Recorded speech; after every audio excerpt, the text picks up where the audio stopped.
ତୁମ ଜୀବନର କାହାଣୀ କିଏ ଲେଖୁଛି? ତୁମେ ନା ତୁମର ପରିସ୍ଥିତି, ନା ଲୋକମାନଙ୍କ କଥା, ନା ଈଶ୍ୱର? ଅନେକ ଲୋକ ସାରା ଜୀବନ ଅନ୍ୟମାନଙ୍କ କଥା ଶୁଣି ନିଜର କାହାଣୀ ଲେଖିଦିଅନ୍ତି। କେହି କହିଦେଲା ତୁମେ କିଛି କରିପାରିବ ନାହିଁ ଏବଂ ସେମାନେ ତାହାକୁ ସତ ବୋଲି ମାନିନେଲେ। କେହି କହିଦେଲା ତୁମର ଭାଗ୍ୟ ଖରାପ ଏବଂ ସେମାନେ ସ୍ୱପ୍ନ ଦେଖିବା ବନ୍ଦ କରିଦେଲେ। କିନ୍ତୁ ଯଦି ତୁମର କାହାଣୀର ଲେଖକ ମଣିଷ ନୁହେଁ, ଈଶ୍ୱର ହୁଅନ୍ତି, ଆଜିର ଏହି ବାର୍ତ୍ତା ଶେଷ ପର୍ଯ୍ୟନ୍ତ ଶୁଣ, କାରଣ ହୁଏତ ଆଜିଠାରୁ ତୁମର ଜୀବନର ନୂଆ ଅଧ୍ୟାୟ ଆରମ୍ଭ ହେବ। ପ୍ରଶ୍ନ, ସତରେ ମୋ ଜୀବନର କାହାଣୀ କିଏ ଲେଖୁଛି? ଗୋଟେ ଶିଶୁ ଜନ୍ମ ନେଲା ବେଳେ ତାର ଭାଗ୍ୟ ବିଷୟରେ ସେ କିଛି ଜାଣିନଥାଏ। ସେ କେବଳ ଜୀବନ ଆରମ୍ଭ କରେ, କିନ୍ତୁ ଧୀରେ ଧୀରେ ଦୁନିଆ ମନରେ ଶବ୍ଦ ଲେଖିବା ଆରମ୍ଭ କରେ। ତୁମେ ଦୁର୍ବଳ, ତୁମେ ଗରିବ, ତୁମେ ଏତେ ବୁଦ୍ଧିମାନ ନୁହଁ, ତୁମେ କେବେ ସଫଳ ହେଇପାରିବ ନାହିଁ। ଏହି କଥାଗୁଡ଼ିକ ବାରମ୍ବାର ଶୁଣି ଶୁଣି ମଣିଷ ନିଜେ ମଧ୍ୟ ସେଗୁଡ଼ିକ ସତ ବୋଲି ବିଶ୍ୱାସ କରିବାକୁ ଲାଗେ ଏବଂ ସେହି ଦିନଠାରୁ ସେ ନିଜର କାହାଣୀ ନିଜେ ଲେଖିବା ବନ୍ଦ କରିଦିଏ। ସେ ଅନ୍ୟମାନଙ୍କ କଥାକୁ ନିଜ ଜୀବନର ସତ୍ୟ ବୋଲି ମାନିନିଏ। କିନ୍ତୁ ଗୋଟେ ପ୍ରଶ୍ନ ହେଉଛି, ଯିଏ ତୁମକୁ ସୃଷ୍ଟି କରିଛନ୍ତି ସେ କି କେବେ କହିଛନ୍ତି ତୁମେ ଅସଫଳ ବୋଲି? ନା ସେ କି କହିଛନ୍ତି ତୁମେ ମୂଲ୍ୟହୀନ ବୋଲି? ନା, ତାହେଲେ ତୁମେ କାହିଁକି ଦୁନିଆର କଥାକୁ ବିଶ୍ୱାସ କରୁଛ?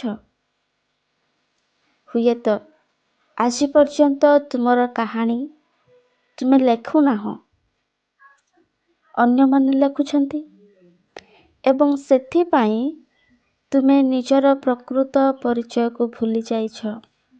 ଗୋଟିଏ ପୁସ୍ତକ କେବେ ନିଜେ ନିଜେ ଲେଖାଯାଏ ନାହିଁ। ପ୍ରତ୍ୟେକ ପୁସ୍ତକର ଜଣେ ଲେଖକ ଥାନ୍ତି। ଠିକ୍ ସେହିପରି ତୁମର ଜୀବନର ମଧ୍ୟ ଜଣେ ଲେଖକ ଅଛନ୍ତି। କିନ୍ତୁ ପ୍ରଶ୍ନ ହେଉଛି, ତୁମେ କଲମ କାହା ହାତରେ ଦେଇଛ? ଦୁନିଆ ହାତରେ, ଲୋକମାନଙ୍କ ହାତରେ, ନା ଈଶ୍ୱରଙ୍କ ହାତରେ? ଅନେକ ଲୋକ ଅନ୍ୟମାନଙ୍କ ମତାମତ ଅନୁସାରେ ନିଜ ଜୀବନ ବଞ୍ଚନ୍ତି। ଲୋକ ଖୁସି ହେଲେ ସେମାନେ ଖୁସି ହୁଅନ୍ତି, ଲୋକ ନିନ୍ଦା କଲେ ସେମାନେ ଭାଙ୍ଗି ପଡ଼ନ୍ତି। କିନ୍ତୁ ଯେଉଁ ମଣିଷ ନିଜ ଜୀବନର କଲମ ଈଶ୍ୱରଙ୍କୁ ଦେଇଦିଏ, ତାକୁ ଦୁନିଆର ପ୍ରଶଂସା କିମ୍ବା ନିନ୍ଦା ବଦଳାଇ ପାରିବ ନାହିଁ। ପ୍ରଭୁ କହିଛନ୍ତି, ମୁଁ ତୁମ ପାଇଁ ଯେଉଁ ଯୋଜନା କରିଅଛି ତାହା ମଙ୍ଗଳର ଯୋଜନା, ଅମଙ୍ଗଳର ନୁହେଁ, ତୁମକୁ ଆଶା ଓ ଭବିଷ୍ୟତ ଦେବା ପାଇଁ।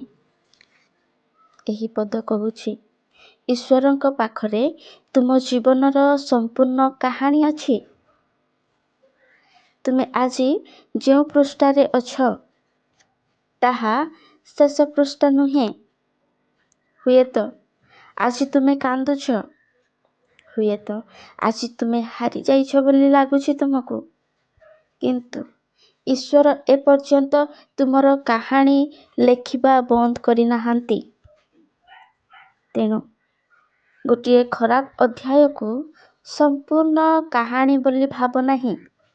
କେବେ ବି ସବୁବେଳେ ଖୁସିରେ ଭରି ନଥାଏ।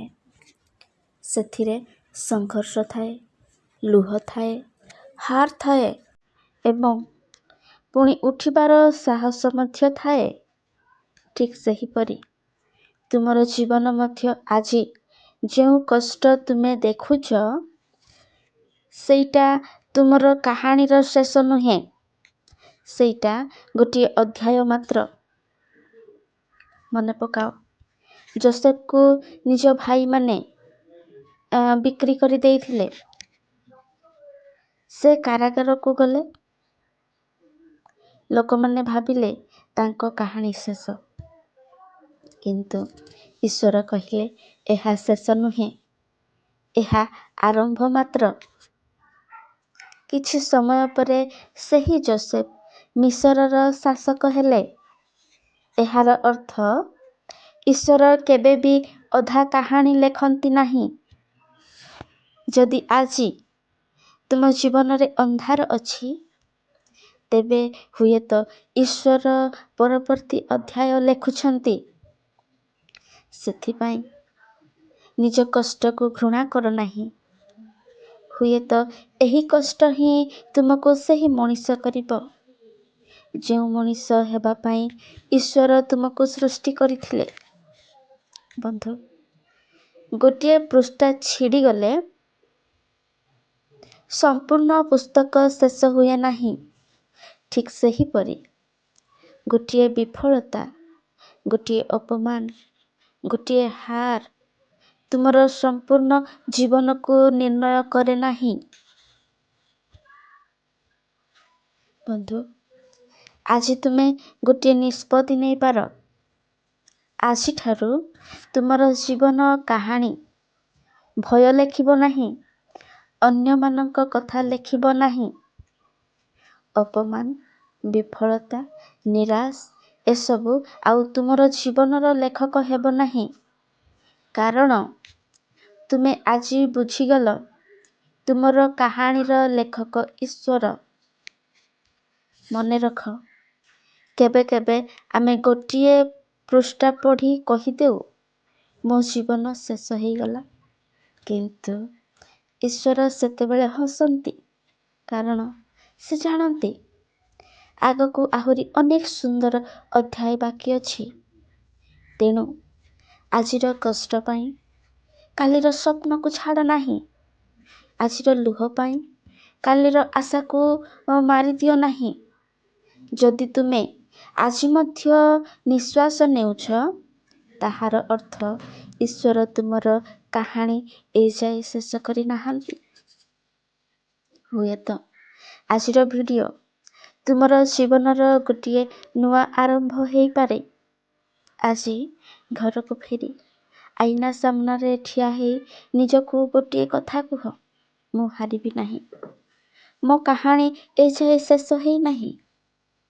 ମୋ ଜୀବନର ସବୁଠାରୁ ସୁନ୍ଦର ଅଧ୍ୟାୟ ଏଯାଏ ବାକି ଅଛି। ପରମେଶ୍ୱରଙ୍କୁ ବିଶ୍ୱାସ କର, ତୁମମାନଙ୍କର ଜୀବନ ବଦଳିଯିବ, କାରଣ ତୁମର କାହାଣୀ ଏଯାଏ ଶେଷ ହେଇନାହିଁ।